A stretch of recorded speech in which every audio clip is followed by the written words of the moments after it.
আরে আঙ্কেল, জুসটার দাম কত? মাত্র 20 টাকা। আমার কাছে তো 50 টাকার নোট, তুমি এইটা নাও।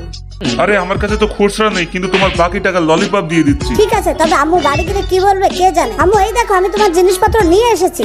পিকু, আমি তোকে কি আনতে বলেছি আর তুই ললিপপ নিয়ে চলে এসেছিস? 2 hours later. আরে ভাইয়া, এই চকলেটের ডিব্বাটা কত টাকা? 50 টাকা ম্যাডাম। এই নাও পুরো 50 টাকার চকলেট, ভালো করে গুনে নাও, আমার কাছে খুচরা নেই। আম্মু আজকে দোকানদারকে মজা বুঝিয়ে দিয়েছে। তোমরা লাইক সাবস্ক্রাইব করে নিও।